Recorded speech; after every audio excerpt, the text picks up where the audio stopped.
जय हिंद। स्वागत है आप सभी का हमारे इस यूट्यूब चैनल पर। और आज हम class 12 health care complete paper करने वाले हैं। इससे पहले हमने पार्ट 1 में जो 1 से लेकर 3 तक जो हमारा चैप्टर था, चैप्टर बाय चैप्टर किए हैं। और जो हमारा 4, 5, 6 चैप्टर बच चुके हैं उनको आज करने वाले हैं। तो देख सकते हैं कि आप लोग हेल्थ केयर क्लास 12 इकाई 4 और ये जो चैप्टर है आप लोग का ऑपरेशन थिएटर से रिलेटेड है। और यहाँ से 15 अंक तक के प्रश्न आप लोग को करवाने जा रहे हैं। और साथ ही NK दिवाकर को बहुत बहुत धन्यवाद जिन्होंने ये PDF प्रोवाइड किए हैं। तो मेरे प्यारे बच्चों, सबसे पहले जो हमारा यूनिट 4 में प्रश्न पूछे जाते हैं ऑपरेशन थिएटर कॉम्प्लेक्स में जोन और एरिया से रिलेटेड रहते हैं, जहाँ पे प्रश्न है कि ऑपरेशन थिएटर क्या है।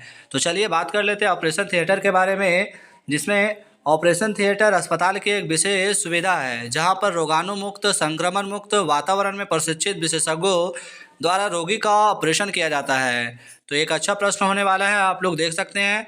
और साथ ही आप लोग को जानकारी देना चाहते हैं कि आप लोग का class 12 health care JAC board का सिलेबस के अकॉर्डिंग में किया जा रहा है। इससे पहले के वीडियो में आप लोग का 1 से 3 तक कंप्लीट कर दिया गया है, तो आप लोग वहाँ भी जाकर वीडियो को पूरा देखें।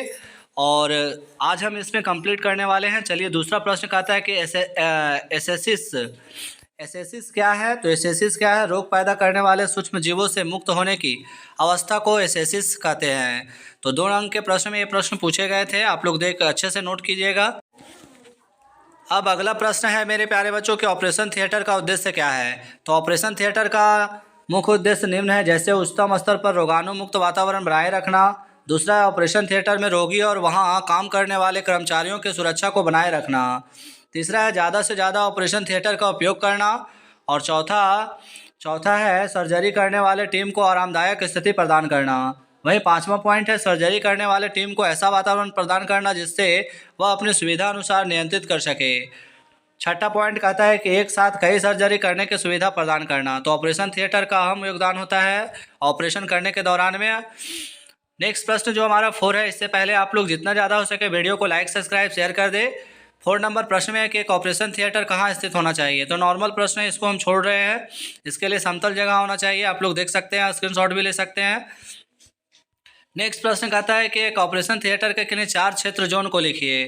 तो एक ऑपरेशन थिएटर के 4 जोन कौन कौन से होते हैं मेरे प्यारे बच्चों? ऑपरेशन थिएटर के वातावरण को रोगमुक्त या बांध्यकरण को बनाए रखने के लिए जोन बनाया गया है। इसमें आसपास क्षेत्र को बांध्यकरण, सफाई, कीटाणु शोधन करना शामिल होता है। इसे 4 जोन में विभाजित किया गया है। 4 जोन कौन कौन से आप लोग देख सकते हैं। सबसे पहले सुरक्षात्मक जोन, दूसरा है स्वच्छ जोन, तीसरा बांध्यकरण जोन और चौथा है निपटान जोन। अब आगे हम लोग बात करने वाले नेक्स्ट प्रश्न की ओर चलते हैं।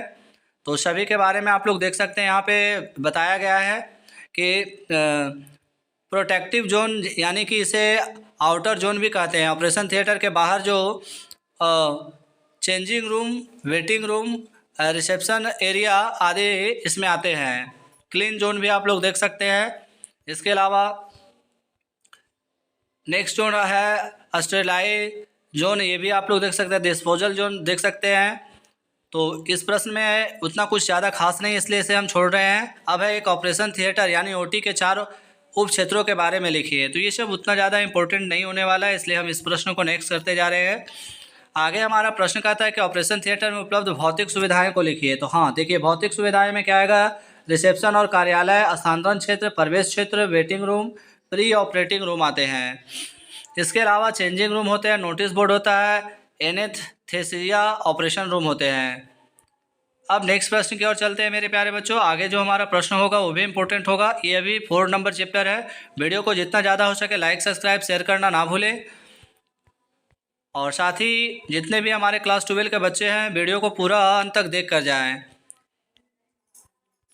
आगे का हमारा प्रश्न है कि सत्र 2 में ऑपरेशन थिएटर का स्टाफ और उपकरण। तो चलिए बात कर लेते हैं कि ऑपरेशन थिएटर में उपस्थित रहने वाले 5 पेशेवर कर्मचारियों की सूची बनाइए।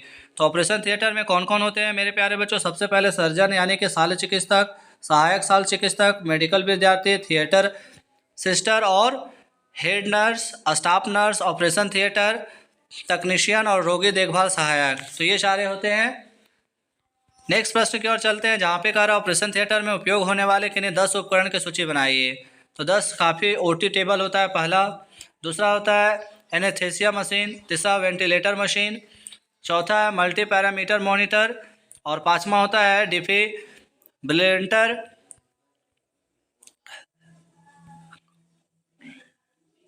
और छठा जो होता है काउट्री मशीन होता है। अगला प्रश्न कहता है प्री ऑपरेटिव देखभाल में जीडीए की भूमिका लिखिए। तो जीडीए की भूमिका अहम होती है। जीडीए जनरल ड्यूटी असिस्टेंट होता है इसका फुल फॉर्म। और रोगी की दवा प्राप्त करना, उसे नोट करना। दूसरा होता है रोगी की सामान्य स्थिति का आकलन करना। तीसरा होता है काम है इसका रोगी को उचित आहार देना जिससे वो पचा जा सके। तो ऐसे अनेक कार्य होते हैं इनका जीडीए का, जैसे कि ऑपरेशन से पहले होने वाले आवश्यक जांच कराएं ना, जैसे ब्लड टेस्ट, ब्लीडिंग टाइमिंग आदि। तो ये भी प्रश्न आप लोग के लिए इम्पोर्टेंट होने वाला है। वैसे सिलेबस के अकॉर्डिंग है इसलिए हमने इसको कर लिए हैं। आगे चलते हैं। आगे हमारा जो प्रश्न है वो क्या है, रोगी के कलाई में लगे लेबल में क्या जानकारी होती है। तो रोगी के कलाई में लगे लेबल में निम्नलिखित जानकारी होती है, जैसे कि रोगी का नाम होता है, चिकित्सा का नाम होता है, इंडोर नंबर होता है, बीमारी का नाम होता है, वार्ड का नाम होता है, ऑपरेशन का नाम होता है। अब हमारा आगे प्रश्न कहता है कि ऑपरेशन से पहले, तो इतना इम्पोर्टेंट नहीं है इसलिए हम इसे भी छोड़ रहे हैं। काफ़ी ज़्यादा प्रश्न इसमें है इसलिए इन सभी प्रश्नों को उतना ज़्यादा हमारे लिए मायने नहीं रखता है, क्योंकि एग्ज़ाम में काफ़ी नॉर्मल प्रश्न पूछे जाते हैं, जैसे कि फिजियोथेरेपी के बारे में भी आप लोग को पूछा जा सकता है। इसके अलावा तो अब हम क्लास 12 हेल्थ केयर इकाई 5 में पहुंच चुके हैं, जहां पे हमारा देख सकते हैं कि आपदा प्रबंधन और आपातकालीन प्रतिक्रिया में जीडीए की भूमिका के बारे में दिया गया है और ये चैप्टर बाय चैप्टर है। तो चलिए बात कर लेते हैं यहाँ से जो हमारा प्रश्न बनते हैं उसके बारे में। सबसे पहले बात कर लेते हैं कि आपदा डिजास्टर क्या है। मेरे प्यारे बच्चों, ऐसा कोई घटना चाहे वह प्राकृतिक हो या मानवकृत हो जिसके कारण मानव जीवन, स्वास्थ्य और संपत्ति को नुकसान पहुंचता है, उसे आपदा कहते हैं। जैसे भूकंप, बाढ़, सुनामी, ज्वालामुखी फटना, बादल फटना, बिजली गिरना, युद्ध होना, आतंकवाद आदि। अगला प्रश्न कहता है कि अग्निशमन में विभिन्न उपकरणों का उपयोग आग बुझाने और सुरक्षा सुनिश्चित करने के लिए किया जाता है। अग्निशमन में उपयोग किए जाने वाले प्रमुख उपकरण के बारे में लिखें। तो मेरे प्यारे बच्चों, अग्निशमन यंत्र के बारे में आप लोग को बता दें कि कार्बन डाइऑक्साइड, विद्युत उपकरणों और तेल पर लगी आग बुझाने के लिए, फोम तरल पदार्थों यानी कि तेल, पेट्रोल की आग के लिए होता है। वही मेरे प्यारे बच्चों, थर्मल इमेजिंग कैमरा जो कि आग में फंसे लोगों का पता लगाने के लिए किया जाता है। वही फायर ब्रिगेड वाहन का काम क्या होता है, आग बुझाने और बचाव कार्यों के लिए विशेष रूप से डिजाइन किए गए वाहन। और साथ ही आप लोग को बता देना, इनमें पानी, फोम और अन्य अग्निशामक उपकरण होते हैं। अग्निशामन पाइप क्या होता है, तो पानी को आग तक पहुंचाने के लिए लचीला पाइप उच्च दबाव का काम करता है। वहीं आग से बचाव के उपकरण में क्या होता है, फायरमैन हेमलेट होता है, फायर प्रूफ जैकेट और पैंट होते हैं, दस्ताने और बूट्स होते हैं, अग्निशमन सीढ़ियाँ होती है। इसके अलावा स्मोक डिटेक्टर और अलार्म होते हैं, वाटर टैंक होते हैं, संचार उपकरण होते हैं और फायर ब्लैंकेट भी होते हैं। तो ये सभी बचाव के दल के पास होने चाहिए। इसके अलावा कह रहा है ERT इमरजेंसी रिस्पांस टीम द्वारा प्रयुक्त 10 उपकरणों की सूची बनाई है। तो ये सब इतने इंपॉर्टेंट है नहीं, वैसे भी आप लोग का आने वाला नहीं है। तो इकाई 6 में हम लोग पहुंच चुके हैं, क्लास 12 का सेल्फ मैनेजमेंट, जहां पे हमारे 12 अंक के प्रश्न में से पूछे जा सकते हैं। स्मार्ट का पूरा नाम क्या है। तो मेरे प्यारे बच्चों, स्मार्ट का पूरा नाम specific measurable action based realistic time limit होता है। और यहाँ से देख सकते हैं स्पेसिफिक या measurable action based realistic time limited सब बारीकी से लिखा गया है, आप लोग अच्छे से कर लेंगे। और नेक्स्ट चल सकते हैं हम लोग आगे की ओर। आत्म प्रबंधन, ये उतना इम्पोर्टेंट नहीं है। कर्मचारी के रूप में 100 प्रबंधन, आत्म प्रबंधन को 5 बिंदुओं को लिखिए, इतना ज़्यादा नहीं, ये सब पूछे जाएंगे। चलिए आगे पहुंच रहे हैं हम लोग। अगला प्रश्न कहता है क्रिटिकल थिंकिंग महत्वपूर्ण सोच क्या है। तो महत्वपूर्ण सोच यानी क्रिटिकल थिंकिंग एक ऐसा कौशल है जो किसी भी समस्या, विचार या सूचना का गहराई से विश्लेषण और मूल्यांकन करने में मदद करता है। यह केवल जानकारी को ग्रहण करने के बजाय तर्क, तथ्य और प्रमाण के आधार पर सही निष्कर्ष तक पहुंचने की प्रक्रिया है। नेक्स्ट प्रश्न है महत्वपूर्ण सोच शामिल बिंदुओं को लिखिए। तो ये सब भी उतना इम्पोर्टेंट। अगला प्रश्न है तनाव क्या है, स्ट्रेस क्या है, उसके लक्षण को लिखिए। तनाव एक मानसिक और शारीरिक प्रतिक्रिया है जो तब होती है जब कोई व्यक्ति किसी चुनौतीपूर्ण, दबावपूर्ण या खतरनाक स्थिति का सामना करता है। यह प्रतिक्रिया हमारे शरीर और दिमाग को सतर्क और तैयार करने के लिए होती है, जिससे हम किसी कठिन परिस्थिति का सामना कर सकें। तनाव के प्रकार होता है, पहला सकारात्मक प्रकार होता है, दूसरा नकारात्मक तनाव भी देख सकते हैं। जब तनाव अत्यधिक हो जाता है तो लंबे समय तक बना रहता है। तनाव के कारण क्या हो सकते हैं देख सकते हैं, कार्यस्थल का दबाव, पारिवारिक समस्या, आर्थिक तंगी, परीक्षा या प्रतिस्पर्धा, रिश्तों में तनाव, स्वास्थ्य समस्याएं। तनाव के लक्षण भी यहाँ पे आप लोग स्क्रीनशॉट ले सकते हैं। तो काफ़ी कम ऐसे प्रश्न पूछे जाते हैं मेरे प्यारे बच्चों, तो इसलिए नेक्स्ट वीडियो में जो आप लोग का अगला जो चैप्टर बचा हुआ है उसका भी हम बहुत जल्दी करने वाले हैं। अब हेल्थ केयर जो हमारा 1 से 6 तक वस्तुनिष्ठ प्रश्न बनता है, उन प्रश्नों को एक बार फटाफट देख लेंगे। सबसे पहले कहता है कि रोगियों को दी गई दवाइयों की जानकारी नोट करके रखा जाता है। तो दवाई नोट में हृदय की गति को बढ़ जाना कहलाता है, टैकीकार्डिया कहलाता है। इसके अलावा BMW का अर्थ क्या होता है? बायोमेडिकल वेस्ट होता है।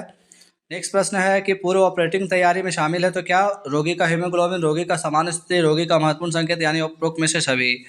नेक्स्ट है व्यक्तिगत विकास में शामिल है तो क्या शामिल है? आत्म जागरूकता में सुधार। प्रवेश नोट में शामिल क्या है मेरे प्यारे बच्चों? तो इनमें से सभी हो जाएगा। सामाजिक इतिहास, मुख्य शिकायत और फैमिली इतिहास। वहीं कह रहा है कि नवजात शिशु क्या होता है? 0 से 1 माह के बच्चे को बोला जाता है। URU का नाम पूरा नाम क्या है? तो इमरजेंसी रिस्पांस यूनिट होता है। WHO का वर्ल्ड हेल्थ ऑर्गेनाइजेशन होता है। मरीज रिकॉर्ड में शामिल क्या होता है? तो सभी होता है मरीज की संख्या। इसके अलावा स्वास्थ्य संबंधी समस्या देखभाल योजना, उपरोक्त में से सभी। दाखिला नोट में शामिल क्या होता है? तो मुख्य शिकायत होता है, मरीज की जानकारी, वर्तमान बीमारी की जानकारी। BCG का टीका कहाँ लगाया जाता है? इंट्रामास्कुलर पर लगाया जाता है। सबलिंगुअल दवा कहाँ दी जाती है? जीभ के नीचे दी जाती है। किशोरावस्था में सामान्य हृदय की दर क्या होती है? 60 से 100 होती है। किशोरावस्था में सामान्य श्वसन दर कितना होता है? 16 से 20 होता है। इसके अलावा अग्निशमन में शामिल है तो क्या पानी को शामिल किया जाता है? आपदा प्रबंधन के चरण होते हैं, 4 होते हैं। तनाव के कारण होते हैं तो उपरोक्त में से सभी। उच्च रक्तचाप, मोटापा, मधुमेह। OT परिसर में शामिल जोन क्या है? तो सभी हो जाएगा इसका भी। मेडिको कानूनों में अस्पताल द्वारा बनाए जाने वाले महत्वपूर्ण दस्तावेज के प्रकार है तो ये भी पुलिस सूचना, निर्वाहन प्रमाण पत्र और घाव प्रमाण पत्र, ऊपर में से सभी। वीडियो जितना ज़्यादा हो सके लाइक, सब्सक्राइब, शेयर कर दे। जय हिंद, जय भारत। और इस तरह से हमारा जो भी चैप्टर था सब कंप्लीट हो चुके हैं। आशा करते हैं आप सभी बहुत अच्छे से तैयारी कर रहे होंगे। 3 फरवरी आप लोग के लिए एक नए उम्मीद की किरण जाग कर आएंगे। जय हिंद, जय भारत।